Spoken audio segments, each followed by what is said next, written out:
Yes, അപ്പോൾ ഇന്ന് skin type video ആണ്. സ്കിൻ ടൈപ്പ് എങ്ങനെ ഐഡന്റിഫൈ ചെയ്യണമെന്ന് ഇപ്പോഴും പല ആൾക്കാർക്കും അറിയില്ല. അപ്പോൾ അവർക്ക് വേണ്ടിയിട്ടാണ് ഈ വീഡിയോ. അതിന് പുറമെ വേറൊരു സീക്രട്ടും കൂടെ പറയാനുണ്ട്, അത് പറയാം. ആദ്യം ഇത് പറയാം. നിങ്ങളുടെ സ്കിന്നിന് ഡ്രൈനെസ് ഉണ്ടെങ്കിൽ നിങ്ങൾക്ക് മൂക്കിന്റെ സൈഡിലും ഈ രാവിലെ എണീക്കുമ്പോഴത്തേക്ക് ഇവിടെയൊക്കെ ചെറിയ ഡ്രൈനെസ് പോലെ ഇനി പൊളിഞ്ഞിളങ്ങുന്ന പോലെ ഫ്ലേക്കി സ്കിന്ന് വരുന്നതാണെങ്കിൽ നിങ്ങളുടേത് ഡ്രൈ സ്കിന്നാണ്.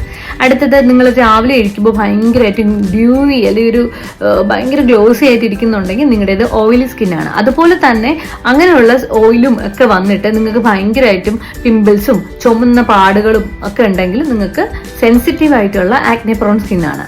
അതിനു പുറമെ ഇനിയുള്ളത് പറയാന്ന് വെച്ചാൽ കോമ്പിനേഷൻ സ്കിന്നാണ്. ഈ ടീ സോണിൽ മാത്രം ഇങ്ങനെ എണ്ണ പോലെ വന്നിട്ട് ബാക്കിയുള്ളിടത്തൊക്കെ ഡ്രൈ ആണെങ്കിൽ നിങ്ങളുടെ കോമ്പിനേഷൻ സ്കിന്നാണ്. അപ്പൊ സ്കിൻ ഐഡന്റിഫൈ ചെയ്യാൻ പഠിച്ചു എന്ന് വിചാരിക്കുന്നു. ഇതൊക്കെ വളരെ ലളിതമായിട്ട് എല്ലാവർക്കും അറിയാവുന്ന കാര്യമാണ്.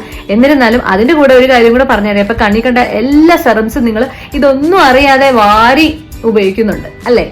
അപ്പൊ അത് നമുക്ക് എങ്ങനെ ഐഡന്റിഫൈ ചെയ്ത് നമ്മുടെ സ്കിൻ ടൈപ്പിന് സ്യൂട്ടബിൾ ആവുന്ന രീതിയിൽ ചെയ്യാന്നുള്ളതാണ് ഇനിയുള്ള വീഡിയോസ്. അപ്പൊ കീപ് വാച്ചിങ്. അതിനാണ് ഈ ചെറിയ വീഡിയോ ചെയ്തത്. അപ്പൊ ബൈ.